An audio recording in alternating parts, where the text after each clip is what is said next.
Welcome back to another episode of Spiritual Teachers Podcast. With me today is one of my dear brothers and friends that has been definitely a spiritual guide and teacher for me for many years now. He goes by Kunal Chakara, and it's such an honor to have you on today, Kunal. Welcome on, brother. Bro, I'm stoked to be here. Thanks for having me. This is really, really cool. Yeah, I'm really excited to have you on, man. You have so much amazing wisdom to share with the world. Kunal is a health and wellness coach, and some of the topics we'll cover today, potentially, as we know in this podcast, that things can flow and shift. But we're going to potentially talk about fatherhood, Mooji, and the Monte Sahaja Ashram, supplements and wellness, the importance of sleep, and sleep protocol. So that's the plan, and we're not sticking to it. let's see how let's see how it goes. Yeah, man, we'd love to hear about how your spiritual awakening started and how things evolved for you in your spiritual life. Yeah, definitely. Let's get into it. Before I go into that story, I just want to say thank you, Peter, for having me on. This is really incredible what you're doing, bro. Thank you, brother. Thank you, brother. Yeah, It's an honor to have you on. yeah, stoked to be here. This is going to be fun. Yeah, my spiritual journey, that's a big one to unpack. Yeah, so if we go back to, I would say really the biggest moment, the biggest shift for me was when I was 18. I was throwing a party. I don't know if you've heard the story, if I've told it to you before, but I was throwing a little kickback party at my parents' place here in San Diego, and my parents were out of town, and I decided, you know what, I'm going to use the house, invite my friends over, do the typical 18-year-old just got out of high school thing. Right. And we had drinks present, and there was a girl who I was, interested in at the time, and I'd been drinking that night. And so I decided to text her at 4 in the morning with alcohol in my system and to drive with my mom's brand new Mercedes at that to go see her at 4 in the morning. Yikes. So what started out as a very reckless, careless decision in the heat of a moment actually ended up being one of the most pivotal, impactful moments of my life. So I left the house to drive to go see this woman, and I realized halfway through my drive, like maybe a mile and a half out from my house, that I was in no state to be driving. And so I texted her while driving, while under the influence, just to give you an idea of my great decision making at this time. Right. And I told her, I was like, hey, I really shouldn't be driving right now. Maybe we should meet tomorrow or another day. And I pulled into a gas station. I sat there for what felt like maybe an hour to me. And I was like, all right, I'm good. I'm going to turn around and head home. Started driving home, and that was the last thing I remember before waking up to my mom's Mercedes, basically accordioned. Like the front of the car is just crushed. The engine block is out. The airbags deployed.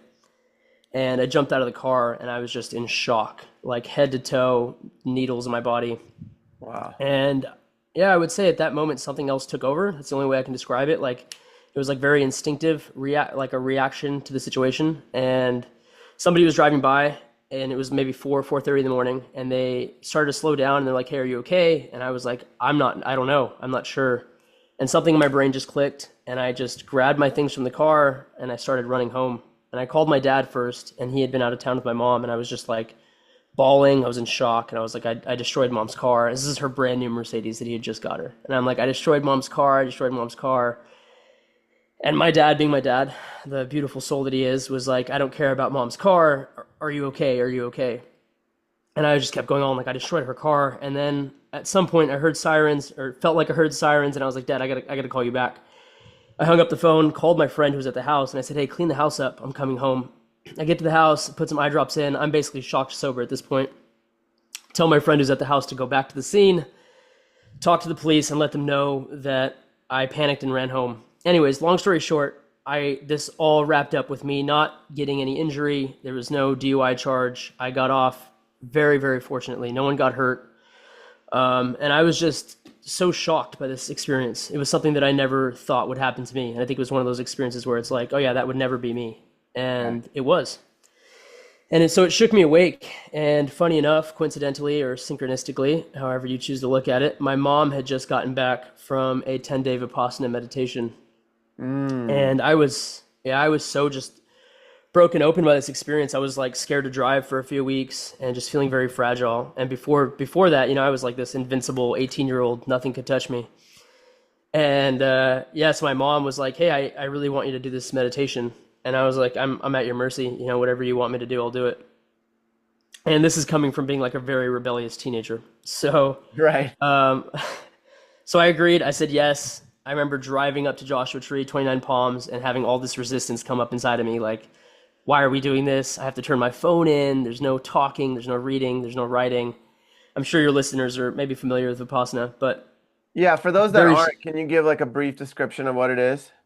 yeah, it's 10 days of silent meditation. You meditate from anywhere from 12 to 14 hours a day. It's relatively strict, I would say, quite strict. There's no communication with other people. There's no reading, no writing. You turn your belongings in when you get there. And the focus is really on S.N. Goenka as the teacher. And he's basically bringing the Pali Buddhist meditative practice through of like really focusing on your breath and then becoming aware of your sensations in your body. And then the underlying wisdom or message that you're meant to come to is that everything is passing and changing and everything is temporary. Yeah. And so I had this experience at 18, and it was the single most challenging thing I had done in my life. By day 3, I thought I was like having a psychotic break. I was convinced that I was crazy just because of the amount of chatter in my head. Mm. But I stuck through it, and it definitely changed something inside of me. And shortly after that, I went to Italy. I traveled for a bit. I think going to other countries kind of opens up our horizon, so that kind of started to open things as well. And then my parents came home with this book after visiting a family friend called The Taboo Against Knowing Who You Are. And it's by Alan Watts. And they knew that I had been listening to Alan Watts kind of casually around this time. And I read that book cover to cover, Peter, and it just like, it broke me open. Like every page was like a different light bulb going off and like a veil being lifted. And I, at the time, would have never described it as this. I don't think I even had the terminology to call it a spiritual awakening, but it was what I would call now like a Satori experience. There was like a 6 to 10 week period where I just felt like I was floating. Wow. And there was just like love pouring out of me. And every person I saw was just like this reflection of love and light. And yeah, I felt like I discovered some hidden treasure and I couldn't have been more blissed out. And as many of us know, after this came a very, very strong experience of like people may call the dark night of the soul. That's another story we can go into, but I would say reading that book, The Taboo Against Knowing Who You Are, was really what, after the Vipassana at this time in Crux in this place in my life, it just kind of set the stage and my life trajectory really changed after that point. Beautiful, man. Beautiful. So, so your mom was into spirituality your whole childhood, or was that something that was later on in your teenage years? I'm really glad that you brought that up. That's yeah, I actually have to give so much credit to my mom because funny enough, growing up, she was listening to Osho when she was pregnant with me. So yeah, she was Giving yearning you all for the codes God already, bro. before I even knew it. And Yeah. I fought tooth and nail against it for so much of my life, Yeah. So like, and she wasn't by any means like some expressive hippie or like, it wasn't anything that I even realized, when I was young. It wasn't like we were having ecstatic dance at the house and she was using sage, which is all beautiful, but it was like, she was so deeply in her heart searching for God. And I think that had already planted a seed inside me that I didn't even realize. Yeah. And yeah, she was listening to Osho when she was pregnant with me and even after I was born. So now when I hear Osho's voice, it's like hearing a family member. It's just so familiar to me. Mm. And I'm sure at this stage in my life, I'm like, yeah, that must have had some impact on my consciousness, on my being, on my DNA even. And growing up, I was very rebellious. I was like, science was everything. And if it couldn't be proved, if it didn't fit in within the parameters of measurable science, then it wasn't true. And I would often tell my mom, God's a crux or God's a crutch, and it's something that you rely on. And like I was very heavy into like evolution and Darwinism and just like the bare bones. If it's measurable and tangible, then it's real. If it's not, then it doesn't exist. Right. Very logical And approach. Yeah. yeah, exactly. Very intellectual, very logical, which is why I think Alan Watts spoke to me so powerfully at that time, because he has this intellectual packaging in the way he communicates, but yet it's so deeply profound. Yeah. The messages that he can translate. Yeah. Yeah, that's really beautiful, man. And your mom was born in India, right? That's right. Yeah, my mom and dad both were born in India. And so in India, spirituality is just like everywhere and infused into the culture, right? So did you feel a lot of that trickle into your childhood? Yeah, it's funny, Peter. I was born in the U.S. I was born in Sacramento. My Mhm. parents, moved here when they were 15 or 16. So I was a first generation American. Hmm. And at the time, my parents had been in the US for at least 20 years by the time I was born, or close to it, maybe 15 years. So Hmm. they had had enough time to adapt and assimilate to the American culture. And I actually found myself, but it was kind of a mix, like both kind of feeling foreign and not quite like everybody else in my class and in my school, and at the same time, not very into the traditional Indian culture. And my parents never pressed religion on us or spirituality. My mom was just very devoted in her own way and in her heart. And my dad grew up, actually, when he moved to the US, had a very strong Christian upbringing. It just Uh-huh. so happened. Hmm. And so I found myself going to churches, like Catholic churches, Christian churches with friends, and these things just never really quite resonated with me. Right. And yeah, like there were elements of the Indian culture, of course, like sprinkled throughout my life. My mom fasting or doing rituals for my dad, and Mm. going to the Gurdwara or the mandir and hearing the music. But it was nothing that I pursued or I like really felt drawn to Uh-huh. until much, much later. Right. Right. Yeah, that's really interesting. Because it seems like they kind of merged the American culture with the Indian culture, and then you brought in another aspect, and that's really cool. It makes me think that her playing Osho to you makes me think about like, the whole movie about how he started that land in Oregon, and it was probably around that time, right? The Wild Wild Country, the Wild Wild Yeah. West, something like that. Yeah, Yeah. it must. I think it was later because at this time, I think Osho died in the '90s, and I was born in '94. So it was Oh, like, okay. I mean, around the time I think all that had kind of collapsed. My mom had a Mm. really strong desire to go to Pune, India, and to be initiated as a sannyasin, actually. Uh-huh. And that's another story I can share. But she took my brother and I and my father to this part of India when I was 2 years old, and I Oh, don't have wow. I don't have a memory of it, but there's a picture of my brother and I in Osho's ashram when I was two, and my brother's maybe 7 years old, and he's holding me up. That's giving me chills, man. Like there's some kind of Yeah, activation that happened there too, most like very I likely. totally forgot about it until you mentioned that. Yeah, Yeah. so she had a strong pull to just like to wake up, to her God was everything. And I think growing up it was like a blind faith because she saw her mom doing these rituals and praying, and Right. somewhere along the way, through her sisters, through some experiences here in the West, she became aware of Osho and what he was met, like his message and what he was sharing, and it really impacted her. And for all the controversy that he's raised up and all of the bad reputation that maybe surrounds him, I feel like a lot of what he shares is just deep, deep wisdom that really cuts against the grain of what we're used to or what we've been programmed with. Yeah, he's one of those teachers that, when I look at him, I can't help but see that stillness and that calm in his gaze. He's just so present is the experience that I have when I see him in videos. It's like just deep, this deep, deep, deep stillness. So it's something that not all teachers carry. Mooji's another one of those teachers that I feel that from. I know you and your mom are very connected to Mooji. So can you share a little bit about that? How your mom found Mooji and how you found Mooji? I think that's a really amazing story. Yeah, bro, the epic continues. So anyhow, maybe some contextual details I'll give you. So after this whole thing with reading Alan Watts, feeling my life just shift 180, I started working at a fitness facility in the kids department, and I had dropped out of high school before this. Also, despite everyone's encouragement to go to college and all the acclaim that I got, like, oh, you're such a smart kid, and typical immigrant Indian family, like be a doctor, be a scientist, be an Right. engineer, go to a UC. That was always the wish and the hope. And I was a very deeply inquisitive child, and I loved learning, but I just struggled and had a hard time with the traditional academic system. For sure. And so, anyways, I'm at this point in my life where I get this job, and my heart's just been broken open, and I'm all of a sudden aware of this new way of looking at life, and I want more, and I'm like, I really want to just understand the greater meaning of existence and what we're all here for, and what's making my heart beat? And there's just this thirst. Hmm. And then I was listening to a lot of kind of self-help, self-development stuff on SoundCloud at the time, like Tony Robbins and who knows who, just different audio clips that I would find that would help me reframe my mind and the way that I had looked at reality before. And I came across this like 8-minute clip on SoundCloud, and I'll send it to you after this actually. And it's just Mooji talking about duality.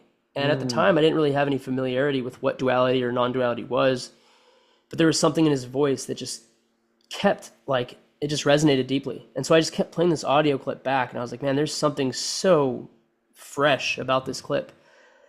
And I had no idea who this person was, but I just loved the video, and the picture of him was like he was in the rain and he just seemed so happy, and I'm like, this is blessed. Like I don't know what this is. And so I didn't even use words like blessed or God, or these weren't words that I was using in my vocabulary when I was 19, 20, but I just kept listening to this clip. Came home, I played it for my mom. She didn't give it too much attention. I was like, there's just something here. And that night I had a little bit of ganja rolled up in a joint that I had saved because I rarely smoked weed, but I did occasionally. And I was like, you know what? I'm going to go out for a walk. I'm going to have these like 3-4 hits that are left in this joint. And I'm going to come back and I'm going to like find one of these like long videos by this guy. And I'm just going to really listen. Yeah. So I pull up YouTube, I find a video, I got it queued, and I head out, I go for a walk, have my little joint, come back. And I think I'm 20 at this point. And I sit down, put the video on, and I don't understand a word he's saying. It's just all going over my head. And I'm like, either this is totally different than what I thought it was going to be, or I'm way too high. Either way, this isn't it. Turned the TV off. I went to sleep. And maybe 3 weeks later, I guess my mom came across his videos through, YouTube history or something. And she just started watching them, and it just like took off in my house. And it really deeply impacted my mom and affected her in a way that you've talked to her about it. It's basically, and she's always had this deep desire and devotion to have a guru and have someone in this way. And it from her culture, it's not like putting someone on a pedestal and worshiping them, which I think a lot of people in the West may think and may feel, and which sometimes happens, unfortunately. But really it's, the meaning of guru is remover of darkness. And it's this deeply beautiful sense that if I have reverence and humility and I meet this being who has walked a path that I intend to walk, then perhaps they can, move what's in the way for me, or move me out of my own way in order to see what maybe I've been missing. And so my mom just deeply fell in love with Mooji. And yeah, so we went to go see him in 2017 and then again in 2019. And then I've spent some time in his ashram since then. Wow. Okay. Amazing. So his ashram's in Portugal, right? Yeah, that's right. And so what was your first experience like entering the ashram, and then what was your first experience like meeting him and being in his energy? Great questions. I just feel it washing over me as I reflect back.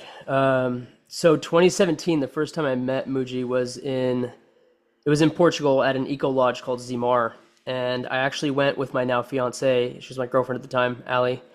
And it was a very tumultuous time for me because I had felt, I mentioned that dark night of the soul earlier.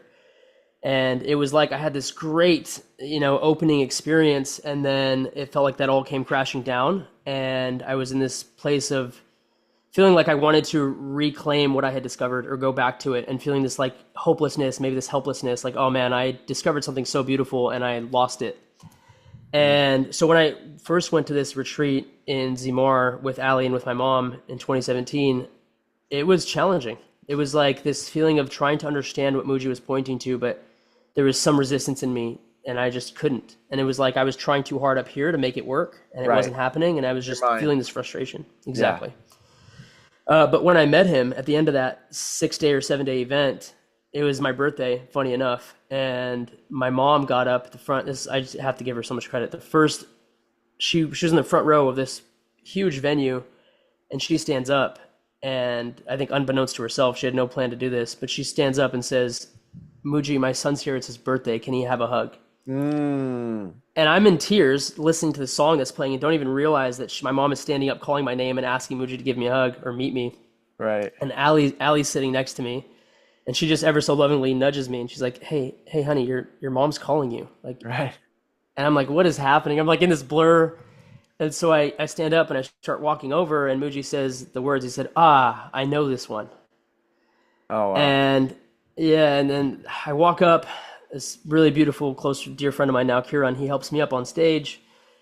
And bro, it felt so seamless, so easy, so effortless to be with him. There's just so much love, you know? And there's this really beautiful picture I have where we're head to head and he puts his hand on the side of my face, and I don't know, naturally I just felt to do the same to him. And it didn't feel like this, I'm looking up to this guru, although there was tremendous reverence and like I realized the sacredness of the moment. It just felt like I was meeting myself, you know, in such a really natural way. Yeah. Yeah. So that was the first time I met Mooji. Yeah, That's it was so great, beautiful. bro.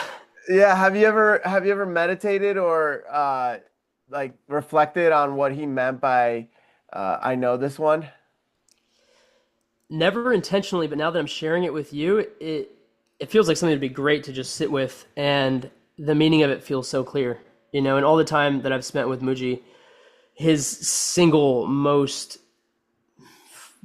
important pointing is recognize the truth within yourself. Like all that I'm pointing to, all that I represent is what you are ultimately. Right.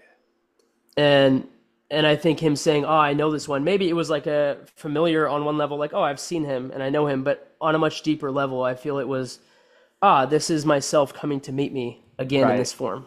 You know? Yeah. Right. Yeah. Yeah, or it also makes me think of maybe like past lifetimes where you've known each other. Sure. You know, it could it could really open up some deep aspects of that, right? Like of like, oh, Yeah. Sure. when were we together? Was, what did it look like? Those kind of things would, I'm fascinated with past life regressions, and those kind of like I feel that with you, like we've walked this path together before in past lifetimes, and it's like when I feel that, there's like a deep knowing, it's like a feeling of, yeah, okay, this feels natural, this feels like I know this person, and we've done this before.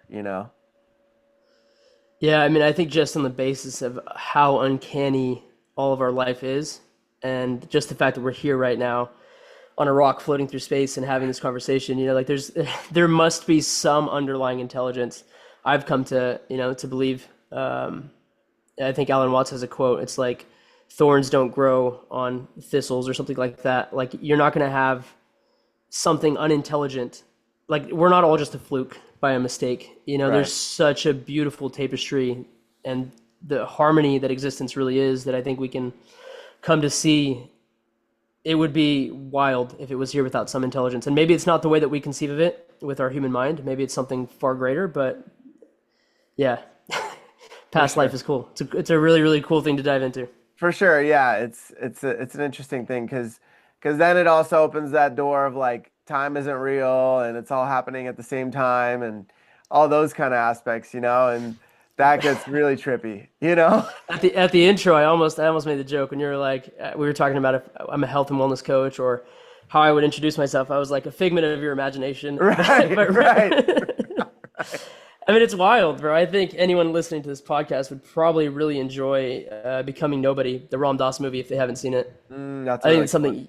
Yeah, you and I probably watched that together back in Encinitas Yeah, a few years yeah, back. Yeah, it's great. I think it's an excellent movie for anyone, any walk of life to watch. yeah, yeah. Really good one, really good one. Well, we can drop some of these links in the bio as well Sure. for people to share. We could share the book and the links for people to check out. But yeah, man, that's so beautiful. So, what's the ashram like? What's the energy there? What's can you It's describe some of incredible. that? Yeah, happily, bro. It's home. It honestly feels like home more than just a structural or physical sense. My first time going was in 2019, and I had this undeniable feeling that this is holy land. And again, those aren't words that I would use lightly or I would even use commonly. But I was in the back of a pickup truck with maybe 15 other Sangha members, which is what's referred to as. So Sangha means those who commune in reverence or in search of the truth. Yeah, And so I'm with these Sangha members, these other beings who've come from all over the world to see Mooji and have this opportunity to come to his ashram in 2019. And we're in the back of this pickup truck, and there's these huge cork trees, these oak trees, all like just lining this dirt path. and the truck is driving, there's dust kicking up, and there's these sun rays just coming through, kind of like this. But you can just see these rays just coming through the trees and the dust particles in the air, and it was just like this unexplainable feeling. I was like, wow, this is holy land. Wow. And yeah, walking on in the ashram, it's really, really beautiful what Mooji and his team have done and have created. It was just all bush. It was like hundreds of acres of just unlivable land, and there was nothing there. Uh-huh. And they created this beautiful oasis. There's this huge Buddha statue when you walk in at the front, and a beautiful little inscription in front of the Buddha, and it essentially gives the message like we don't. It's really like we hold reverence for what the Buddha pointed to. Uh-huh. And the Buddha's oftenly he's been known to say, don't worship me, cut off my head, and his point in saying that was, don't put me on a pedestal and make your spiritual journey all about worshiping me. Instead, take what I've pointed to and discover it for yourself. Yeah. Yeah. And yeah, the ashram's just amazing, man. It's so colorful and beautiful, and it's just infused with Mooji's energy. He's had such a amazing life himself, and I think it's just, you see it in every part of the land. That's really interesting. So does he take different aspects of spirituality in his teachings? Like Buddhism, Hinduism, those kind of things, and I know his teachings kind of are titrated down to like the core essence, but it sounds Yeah. like obviously there's aspects of Buddhism there and those kind of Yeah, things, I right? mean, jokingly, I'll say it's all one. Right. But Yeah. yeah, I mean, I think he's very natural in his approach. Like he grew up in a rather Christian upbringing, and I think that was foundational for him and his dynamic personal human life. Yeah. And then his life really just like it proliferated into this colorful experience of going to India and spending many years in India and reading, the Gospel of Ramakrishna and having his experience with Papaji, who was his master, who was a direct disciple or student of Ramana Maharshi. So there's the non-duality lineage, and yeah, and you can see that like his time in Jamaica, where he's from originally, and then his time in Brixton, London, where he sold incense and ran a chai shop. And you can just see all of that infused into the land in Sahaja. It's really cool. Like there's a place where he calls Little Jamaica, Oh, and it's cool. decorated with all the things that remind him of home and have that like Jamaican essence. And then there's Shiva Temple, which is up a mountain, and there's this huge lookout, and it's just this beautiful temple in reverence to Lord Shiva. Wow. And there's all kinds of little areas like that, like the Buddha Lounge or the Rumi Lounge or the Buddha Pond, and like all these really cool spaces. The Marley Gardens, dedicated to Bob Marley. It's really Nice. rad. That's Yeah, really cool. That's really neat. yeah. Yeah, I'd love to go visit one day. I don't know if I don't know if I ever shared this with you, but when I was on ayahuasca, they were playing Mooji, and I had a moment What on my song? what? What song? Do you remember? It was like a remix. It was him talking, and Oh, nice. it was playing with some music in the background, and I don't remember the words he was saying, but there was a moment where I telepathically connected with him, and I was seeing the earth like zoomed out from like outer space, and it was all black, like all nighttime, and then there were these lights that came on in different parts of the planet, kind of like these beings that were holding the frequency for the planet, right? Like these light Hmm. beings, and Muji was one of them, and I remember like connecting to him, and he was like, "Welcome. It's great to connect with you again." And it was just so powerful, man. I really saw the power of how certain people just play that light beam of energy for different parts of the world. And as we travel and as we go to these different places around the planet and do different grid work, and just by being in these places we're anchoring our energy into them, and then it's amplifying and raising the frequency and the consciousness of the whole collective and the planet. Yeah, it's really, really mind blowing and mesmerizing, bro. It's fascinating. I've been listening to some Joe Dispenza work lately after hearing him on Tetragrammaton, Rick Rubin's podcast. And in the past, I wasn't so drawn to Joe Dispenza's work, and it just didn't pull me in at the time. But Uh-huh. I find it so fascinating just how much is happening beyond our conscious awareness. And It's almost undeniable that there's a collective consciousness. I think at this point it is. Even science is pointing to it and showing it. There's, we're so interwoven. So when you talk about elevating consciousness on one level, there is a ripple effect. Oh, for And, sure. it's every little thing we do, every act we take, and not to like, I think, be in a stressed out state where we're overanalyzing everything or being neurotic about it, but truly the choices we make, I think, do have a ripple effect into eternity and, yeah, with all of the rest of existence. Absolutely, man. Yeah, it's fascinating. Just the, I'm fascinated every day.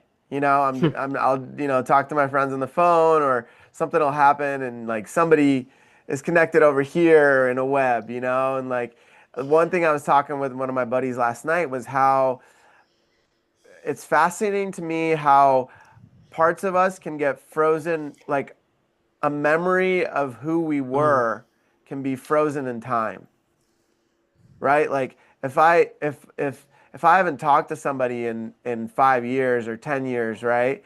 They still remember me as that version, and that's like frozen in time for them of who I am, and it's fascinating because the people that are doing the inner work and really clearing the old patterns and the beliefs and all those kind of things, it's like every day every day there's growth, every day there's evolution, and sometimes every hour, every minute, right, depending on how deep we dive into ourselves. And so it's just it was fascinating for me to think about the different people that I haven't spoken to in many years that may hold a Mm. version of me that is still in a totally different timeline, you know? It's amazing, bro. It was really beautifully stated, and it brings through some really cool points that came through for me as I was just listening to you. It's I think even earlier on, many years ago, something you brought into my awareness is like, some people who just aren't resonating at my field or my consciousness aren't going to be around in my environment. Yeah, And I think it's a really natural aspect of growth and evolution. And even going back to Joe Dispenza, it's like we can continue to meet the present with the past, but then nothing really changes. And I think it's out of congruence with reality. So I think just when we come to this realization that everything is constantly changing, everything material, everything dynamic, everything I perceive is constantly changing, coming and going. I mean, even going back to my experience with Vipassana and Anicca, the core of that entire experience was recognize that all things are coming and going, rising and passing. right. And there's something really profound in that. I mean, I think our minds might dismiss it and it seems so basic, but I think it's really a powerful pointing if we can sit with it and realize that like everything is fresh. Every moment is fresh. Like you were saying, 1 hour can feel like a whole day. And there's times where I'd feel like, man, a whole day felt like I just lived like an anthology, like a whole different life experience in 12 hours. Yeah. That's pretty wicked. Like it's a really epic experience when we move through life consciously as opposed to meeting life from a past program. Yeah, yeah, it's profound. I just spent some time with my family, with my father, out on the East Coast for a couple of weeks, and it just showed me so many programs that I had Mm, unwillingly, right? Like subconsciously taken on from him that were not in alignment anymore. And that he was reflecting to me that were like super triggering for me, right? Because I was like, this is what I worked so hard for so many mm, years to break. And but beautiful. it's like the awareness of that allows for the shift. That's And exactly what I was going to say. That's right. yeah, and like the fact that I actually had this way deeper understanding and the Mm, like the empowerment piece for me was like, okay, I have the ability to shift this. I don't have to mm. continue this on from this moment on, you know?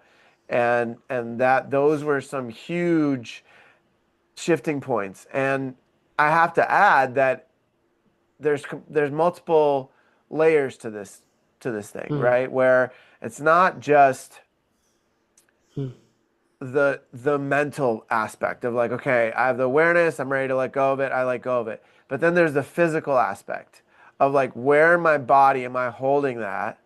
And where in mm, my body am I, where do I need to release it from?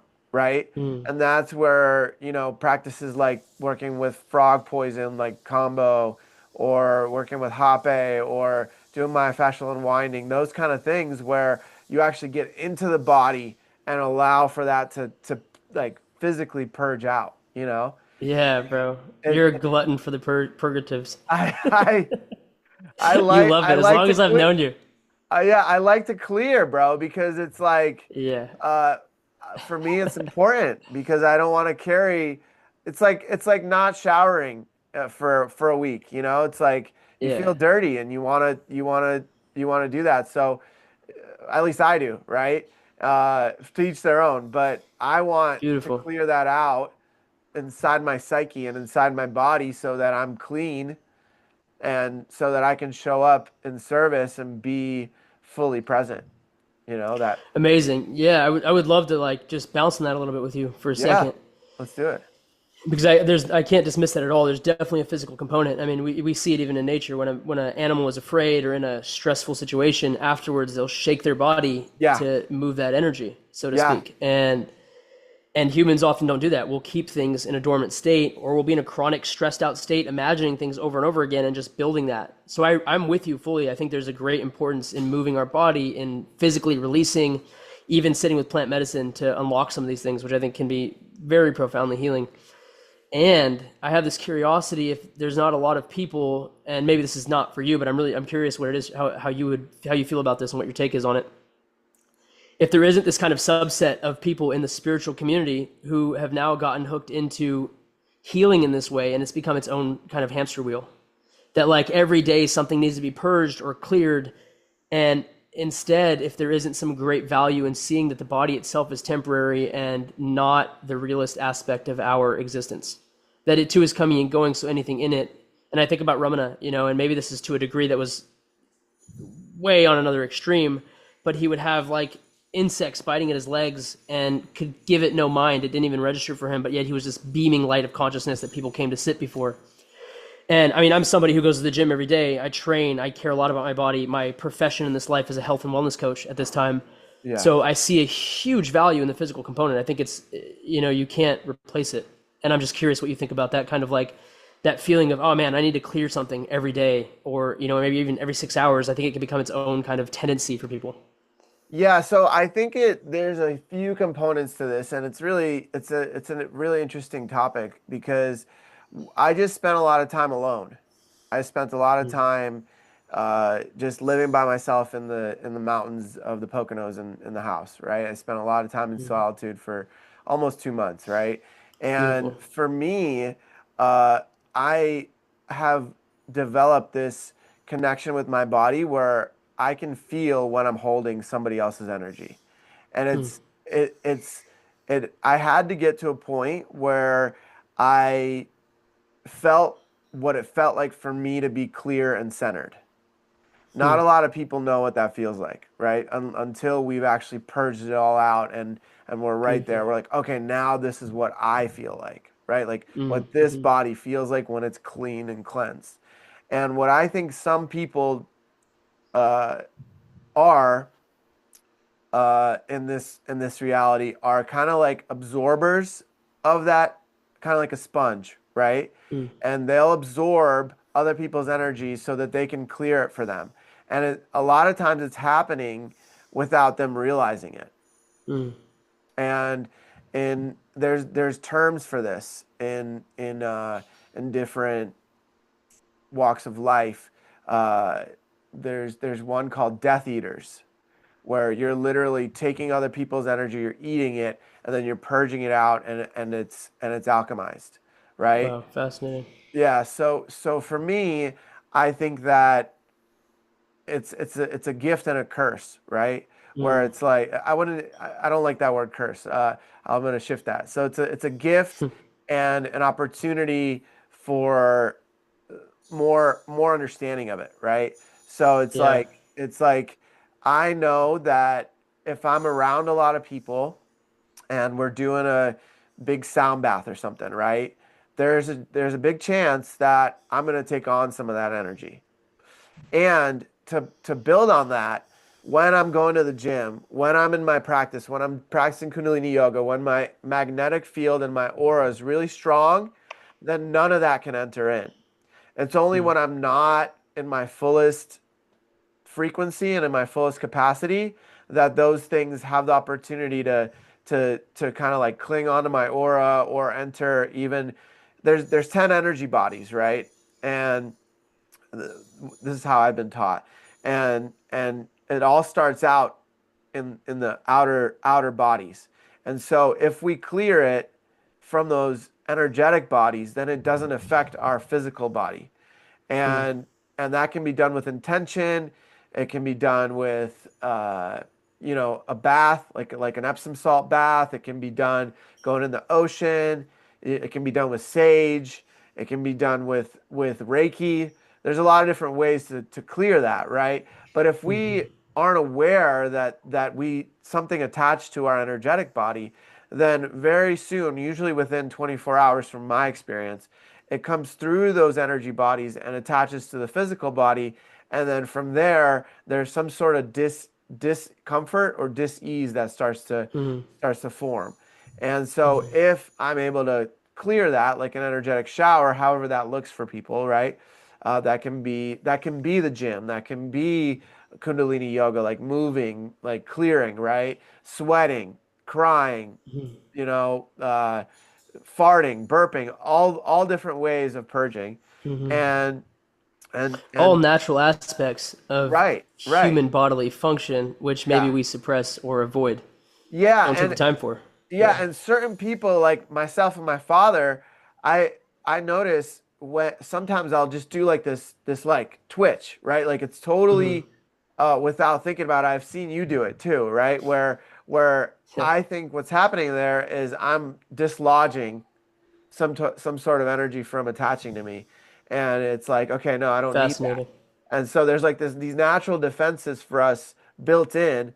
But like you said, this body is like it's kind of like I like the what I'm thinking of in my mind is like, you remember those glass jars that we had as kids, and you'd fill it up with different layers of colored sand. Ah, yeah. Yeah, yeah. Yeah, I think about that, right? Where it's like we can fill it up and then okay, now we have some black sand in there. That's like some of that energy that's not serving us, right? So we got to pour that out. And then what are we pouring back in? If we're not pouring anything back in, that black sand might come up back on its own, right? Like another Love form it. of that black sand might come in. Yeah, yeah. So Might seep through the other layers at some point. right, right. So, somebody like you were mentioning, like these masters, they've strengthened their aura and their Mm. frequency in their field to such an extent that very few things can penetrate, and they're so in their center that these energies are that they don't impact them, and it's all Yeah. about frequency. So the highest frequency is unconditional love, the lowest frequency is shame, and then after that is fear. So when we're in those lower states, that's when it allows for those energies to come in, because we're more open to those energies because we're in that frequency. But I've seen it where I was on ayahuasca, where I'm in that state of unconditional love, and those frequencies don't exist there. Mm. No negative It's energy beautiful. exists on that frequency. So it's all about frequency and how we hold and manage our energetic hygiene. Yeah, amazing. I love that you brought it back down to that on a practical level, like our state of being. And I think about Mooji and my time in his ashram, where there are times where, he would need rest because he is so open-hearted and so unconditionally loving, and there's so many people coming to see him and ask him questions, and he would need periods of time to, as you're saying, reset. Right. And even with him being at the level of consciousness and awareness he may be at, it's still a thing on his physical body that he tends to and is aware of. And I think to your point, like it may be that he is so clear within himself what the truth is and who he is, that these things don't stick, and Right. there's a greater ability to not take it on and feed it, or maybe get locked into it, or whatever it might be. Well, I'll tell you that it can be done in meditation too. Absolutely, I'm sure of that. Like Yeah. I've done it in meditation where if I sit for 2 hours in a very intentional way, I can reset my nervous system. I can come back to that space, and my body will actually start to unwind and start to remove these things. On its own, right? I Yeah, think that's the power. That's right, the incredible power of awareness and like choosing to be in a meditative state where it's like I'm not hooked into my body or moving from my body or my mind. Instead, I'm clear that I'm the consciousness within which my mind and body are operating, and I right. see it and I allow it to be like fully surrendered and unattached. And then the natural processes can play out as they need to, like the unwinding, the twitching, the shaking, whatever needs to come through and be burped out or cleared is able Right. to on its own. Yeah. It's amazing. Yeah. Yeah, it's fascinating. The Chi machine is a really amazing tool that you've I think you've I think tried, right? I used it at your place. Yeah, yeah, with Yeah. you, I think. Yeah, Yeah, yeah. I love it because my body first, for those that aren't familiar, and I've mentioned it on other podcasts, but basically you it's a machine that has two little attachments that go under your ankles and you're laying on your back and they oscillate back and forth. So it came from the Tibetan Buddhist monks. And what they would do is they would hold on to each other's ankles in the morning and they would oscillate each other for 5 minutes. Nice. And and so it would like align the spine and there's a lot of physical benefits to it. Physiological. Yeah. Yeah, and so the Japanese took it and created this machine so that you could do it yourself. And Rad. so uh, after I'm done, I usually like to do 20 to 30 minutes. After I've gone for a certain amount of time, my body just I go into that.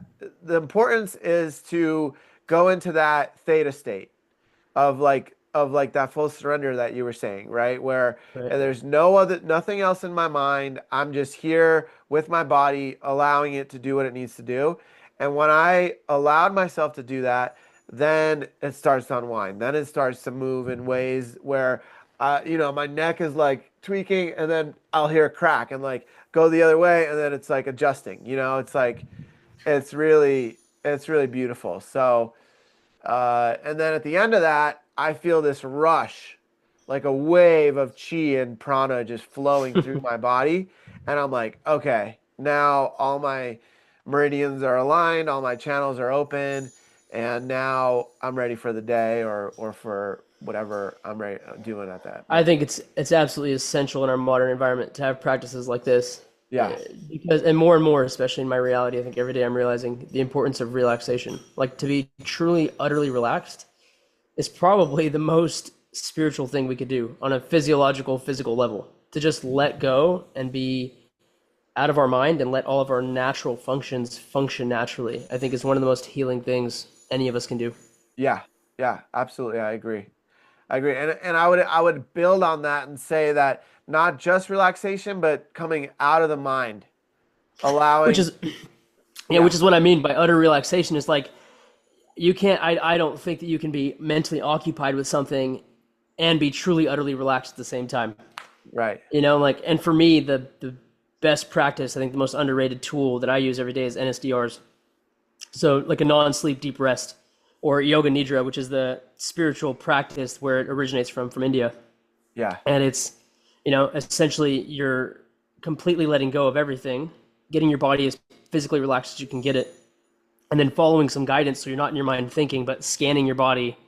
And then at a certain point when I'm doing this, like I'll be scanning my body and the energy of my body and the different things she's speaking to. The one that I do is from Ali Boothroyd. It's excellent. But as she's speaking, I'm following and like moving my energy throughout the body. And then at a certain point, I kind of just drift off and I'm in this like in between wakeful and sleep state. And Right. it's fantastic. Yeah, that's the theta state. It's amazing. Exactly. Yeah. Yeah. Right. Yeah. Right. That. So yeah, it takes practice for some people to reach that. For other people, it's a natural, it naturally happens where people are just more able to surrender and get into that space. And it brings up the thought of like how difficult it is for some people to surrender and really drop into that Mm, yin energy, right? Of like, hey, absolutely. you know what? I'm just surrendering. I don't have anything. It's difficult for people that are really caught in their mind, and for the people that are really like, no, I got this. Like that tough masculine energy. It can be females, males. It doesn't matter, right? Like that masculine energy can be a huge block for these deeper levels of healing. It's a beautiful point that you bring up. And, I think in the West, especially, we're not taught or guided on how to relax and let go. If anything, I think we're pushed to do the opposite. Right. And it is this like, I Tough it got it, out, get hyper some independent. coffee. Yeah. Exactly. Hyper independent, go after it, stay awake, get it done, be productive. If you're not accomplishing, you're not doing, what are you doing? Like, whereas in the West, I mean, in the East, in China or Japan or Tibet, there's these practices of quite literally doing nothing. And that's the most productive thing you could be doing that day, is sitting and choosing to unwind and let go and not do a thing. Yeah, it's fascinating. It makes me think of in Kundalini yoga, we actually practice how to die. I love that. So it's like Wow. you're laying down and you start breathing like you're taking your last breaths. Like So fascinating. So I like don't know if you're that. familiar And with, yeah, yeah, and like the experience of that, right? Like what is that like? And that was really profound for me to practice that. I was like, wow, incredible. Yeah, yeah, especially in our culture where I think we avoid death, don't even talk about the topic of death. And it's such a profound part of life. It's an inseparable aspect of life and of existence. And it's really cool. I don't know if you're familiar with Ramana's experience of awakening, but that was what led him to his awakening experience. Was he thought he was dying when he was 16, and he was like laying on the floor, and he was like, all right, well, if I'm dying, then I'm just going to go all the way into it and allow it. right. And that experience of letting his body go limp, and I think he was like laying on the floor or like on a rooftop or something at his home in India as a child, and that's what brought him to this greater awareness that, oh wow, I'm not my body or my mind, and then sent him on this journey to discover what was there for him to find. Yeah, it makes me think of an experience I had with one of our mutual teachers, Uncle Goodknife, right? Good Where night. I was in his lodge, one of the first lodges I did with him, Sweat Lodge, and I'm laying on the ground, and it was so hot, and I could barely breathe, and I'm like, you know what? If I die right now, I'm gonna pray my heart out, for the people that I love, and I just like started praying and sending love to those people, and just like fully let go. And there was this ego death that happened from that experience, where it was like, you know, it's so much, all these material Maya illusions don't matter in that moment, right? Like it's just it really titrates it down to what really is important, you know? That's it. That's it, bro. Really. Babaji Mooji has this pointing. He often, more recently, will say to his students who are with him in the ashram, he'll say, if you just had 1 minute left to live, what is it? What do you have to bring to me? Or if you had 10 seconds. And he said, he even says, maybe that's too long. What if you had 1 second? And I know recently he was with a student who had a question for him. And he was like, if this was the last few words you could speak to me, bring it. Give me like the last bit, the quintessence of what you have left at your very final moment. And it's profound, I think, to bring ourselves to that point. And it's like you're saying, we realize so clearly what is important to us, what is important, period, maybe even beyond us as we Yeah. think of ourselves. Yeah, absolutely. It also makes me think about like what are we really doing here? Like we're not here to be these corporate slaves and Mm, to acquire more and more material possessions and wealth and money. I think that those things can be comforts and can assist, you know, but I don't think that that's the purpose of why we're here. I mhm. think that, you know, this is a earth school, and our soul came here to learn from each other, to remind each other we have certain lessons that we have to pass. And so for those of us that have awakened and are awakening, there's certain lessons that have to be passed first. And usually those are the easier ones of like remembering different tools that we had and different things that we've acquired that really help us along the way, spiritual tools, right? And then from that space, we can use these tools to really expand on and to really guide us through these really tough moments, right? Where it's like, oh yeah, dude, I'd rather just stop talking to this person, or I'd rather just like not worry about it. It's no big deal. Like I'll just shrug it off. Mm, But those deep conversations, those tough moments, no matter how long it takes to get to them, that's where the real medicine is, and where a lot of the real deep growth happens, you know? I know you and I have had some moments like that, you know, and it's really profound when we really lean into it and really like, okay, what's really happening here? What's the lesson for both individuals, you know? That's what keeps me coming back to the hard conversations, Peter. I mean, you touched on it perfectly. I think that's the fire for me, is to keep coming back to it, is because once I tasted the gold in the heart of the hard conversations, going into those hard conversations and leaning into them, that's when I realized, like, you know what, this is the most fruitful thing I can do. It might feel easier or better in the moment to just shrug it off or put it under the carpet or dismiss it, but actually making the challenging choice that's going to change me ultimately, because it's Right. different than what my identity is fixed in and wants to create. It's literally a different choice than I would make otherwise, than my past would make, which is Right. what makes it so challenging, I think, Right. experientially. And then yet when I do that, now I've literally, as you were saying, layers. I've unlocked a new iteration of how I can be. I've opened up something by stepping into the unknown, because I don't know how this is going to go, and I'm making the choice to be willing to respond to it differently than how my mind or my body or my past wants to react to it. Right. And I think it's tremendously profound. I think that's some of the most meaningful work we can do, is to lean in that way. Yeah, and the beauty of it is that it doesn't matter how the other person responds to it. It's the It's choice that I'm absolutely. Yeah. Yeah, because it's like the person could still flip out on you or still be triggered by what you're saying, but it's not about their reaction. It's about what you've processed inside self or I've processed inside Mhm. myself, right?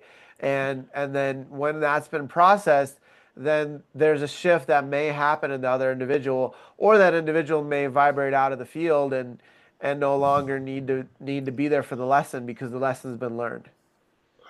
Absolutely. I think being responsibly focused on ourself and our heart and our own work in this way is, that's it. Like, this is that's a tremendous pathway to spiritual growth. And yeah, it's a tough choice, I think, initially, but when we start making it, in my experience, once I start making that choice, it almost becomes the easier choice, because Yeah. the reward is so great. It's like, why would I not make this choice to lean into this? And as you said, being unattached to the outcome, that person could drift away from my reality, and there's an okayness with that. There's an acceptance of that, and that freedom it's worth it. Yeah, I've heard this said before where it's like it's kind of like drinking poison every day and being like, "Oh, it's fine." Because it's still in the subconscious. It's still affecting us and all the relationships that we have with other people because most likely the interaction that's the most recent one is a projection from something that happened earlier in life. That's And right. that projection is just an opportunity to heal that deeper aspect of self that was very potentially could have been traumatizing or very hurtful at some moment in our life, you know? Yeah, beautiful. I love that lens you brought through, of like, of it being a school. And for me, like, in the purpose of our life. And for me, I think back to when I was a kid, being in school, although I struggled against the traditional academic system and I didn't love it, there was also a period of time when I was younger, as a child, where I would just show up and I wasn't concerned with ascertaining my own purpose and what I needed to do. I just showed up for class. My teacher, i.e., in this case, God, the Almighty Supreme, the great source of existence, was coordinating what I was meant to learn, what experience, what was happening within the container of that classroom or that school day. And of course, there's tons of room to play. There's tons of room, and as you graduate, as you evolve, there's time to learn and try and take on a new task on my own, or do some creative writing project, or maybe I'm going to skip school today. Whatever it is, there's, Right. I think, but there's something about that childlike, what, I'm going to surrender this kind of personal agenda to set out what my purpose is, which I think almost kind of lends itself to a self-importance that is actually detrimental to us in the long game and the bigger picture of things. Like, and to your point, like, I'm not here to just have my own personal ambition and make money and succeed. It's all beautiful. It's a fun game we can play, and the money's a great tool. And it's not it. It's a very finite, small aspect of the greater picture within which we're in, I think. For sure. For sure. And it makes me think about the aspect of innocence Mm. and Childlike wonder. Yeah. childlike wonder and my journey lately has been all about reconnecting with that. Mm. And for me, it's looked like getting the toys that I had as a kid. Going on eBay and then and then practicing non-attachment and selling them, you know, or Rad. like, I love that. but like there's something that I'm searching for Mm. that is trying to be reintegrated into my life. I And love your awareness of that.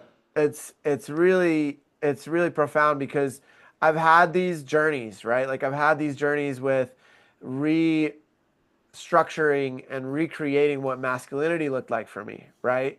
But in order to do that, I had to really dive into my feminine energy first.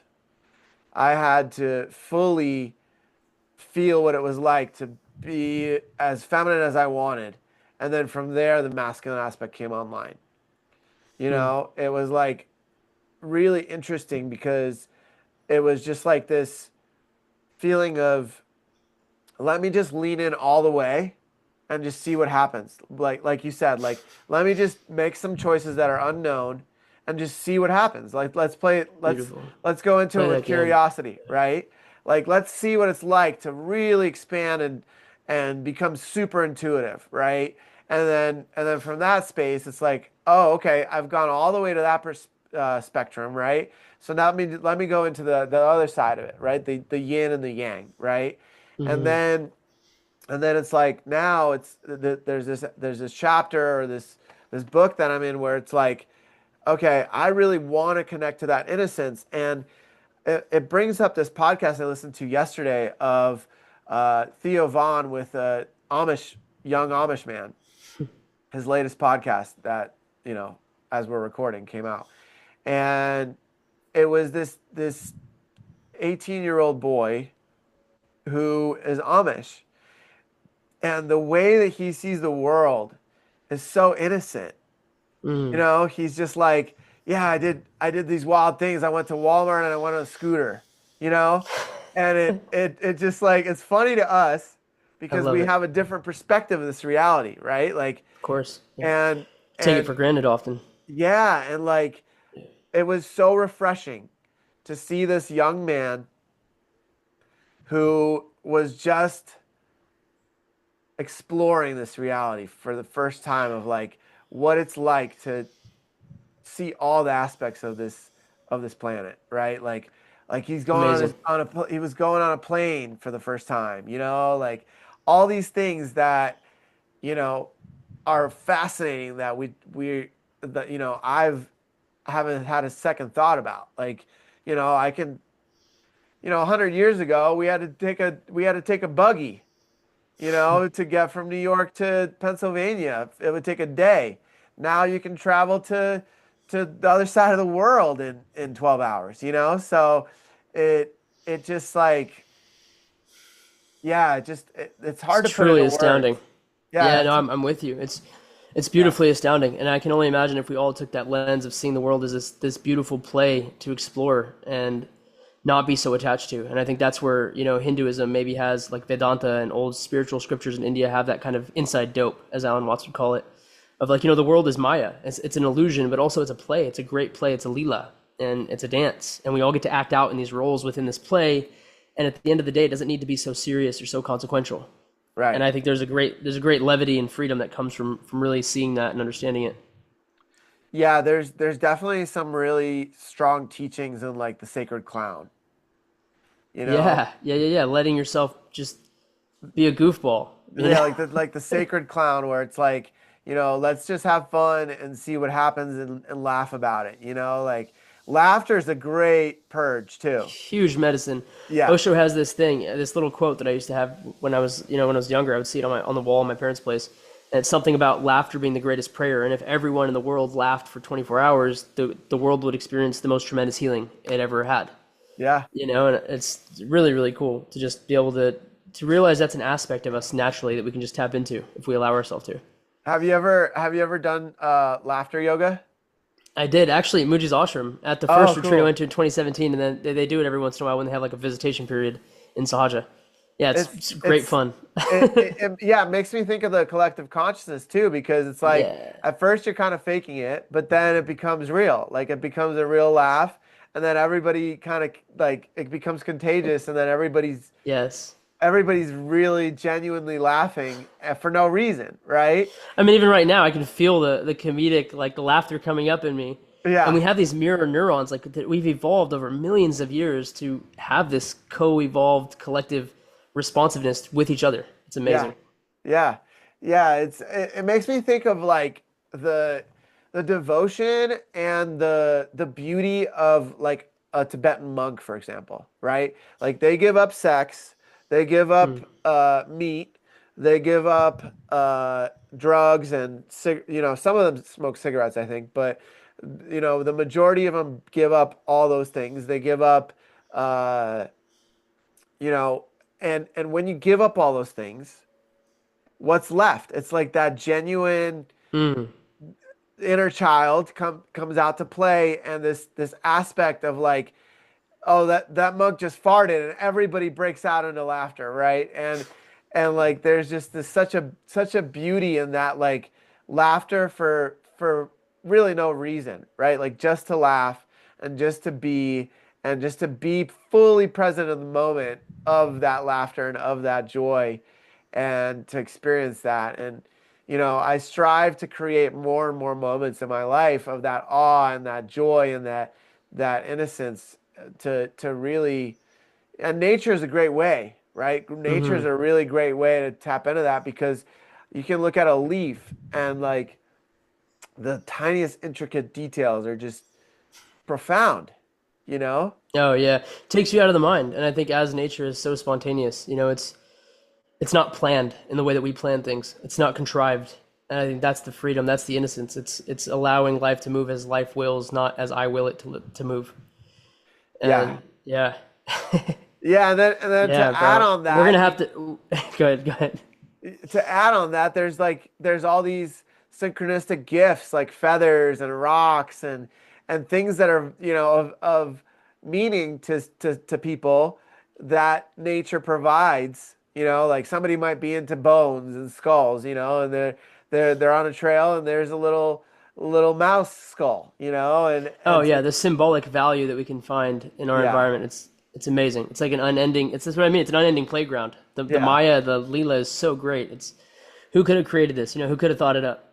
yeah, and Not it's one like single independent human mind. That's for yeah, it's that, and it's like that balance of like that, like leaning into those difficult conversations, and then mm, also like going into it, clearing out our blocks and not being so serious about it, but also being serious about it with in the way that like, okay, I respect your experience of what happened, right? And also let's clear this, and then we can come together and laugh about it and be in the same energy again, absolutely. I think that one of the shifts I made personally in my life was moving from seriousness to sincerity. There it So is. it's like I can be sincere about life, and there's room for play and laughter. Not necessarily like I'll be serious when I'm dead. Like Right. let that be serious. And even then, I don't think it's so serious. Right. Right. Right. It doesn't need to be, at least. I think we've got these ideas fixed into our mind of how, like life needs to be serious, and I think happiness, unfortunately, at some level is vulnerable. Like to be out in a group of people and to be happy and open and laughing, we somewhere in our survival brain we read it as vulnerable, and so it's like, oh, I need to protect myself and be serious and hard and like stable and unmoving. And yeah, it's really fascinating. I love to go to the gym sometimes and see people who are like really serious, and I'll catch myself like tapping into that collective consciousness, and I'm like, oh, I'm at the gym, got to be in my serious mode. But the best workouts I have the most fun when I'm just playing around, like when I'm dancing to my music and I'm like, this is a playground, I'm just gonna enjoy it. Right. Right. Yeah, there's definitely moments when life can get more challenging and more difficult, but there's ways of shifting that and making it as, fun and joyful, and finding the silver lining in all of it, That's right. and That was enjoying the one of my journey of it. earliest, yeah, one of my earliest practices was looking for the silver lining. I think that leads to such great happiness, just making that conscious choice. Like, what is the silver lining in this experience? What's the blessing here? What's the gift here? Right. And shifting it from why is this happening to me, which is, how I used to look at it when I was younger, to what is this teaching me? Beautiful. Yeah, You know, so much like more empowering. but like with curiosity, right? Like that Mm. that childlike curiosity of like, Okay, what are you trying to teach me today, creator? Like, I'm here for it, you know? Love it. Love Yeah. that, bro. We're gonna have to have another podcast on health and wellness and fatherhood Yeah, dude, because we we went deep. yeah, yeah, this is how it goes sometimes, you know. We can have some topics, but this is how it flows. So Yeah, you mentioned Tibetan monks smoking cigarettes, and it made me think of the cognitive benefit of nicotine, which is uh a really trending topic at the moment. But yeah, there's so many fascinating things we could talk about: supplements, health and wellness, fatherhood. yeah. Yeah, dude, let's schedule another podcast for, a few months from now. So, Yeah, yeah, I would love to. we got a lot to talk about. I knew it was going to be a juicy one. Yeah, I was like, shoot, hard stop. It's gonna be tough. We'll do it. Yeah. Yeah, man. Well, I think this is a good place for us to round it out and Yeah. to open it up for part two. And yeah, it's been an honor to have you on, brother. Thank you so much for all your deep wisdom and teachings. And it's for me, my experience of you is that it's just naturally part of you, and it just comes out very effortlessly, and you have so much wisdom and knowledge of different teachings and walks of life. And then you give these really beautiful logical explanations of it, as well as the spiritual aspects. So I really honor that in you, brother. So thank you so much for coming on today. Hey, Peter, thank you so much for reflecting that and expressing that. I really felt that deeply. And it is, it's natural and it's a two-way road. I've experienced and learned so much from you as well. So thank you, bro. Thank you, brother. Until next time, man. Hey, Take care. Love you, see you man. soon. Peace. Love you too, bro.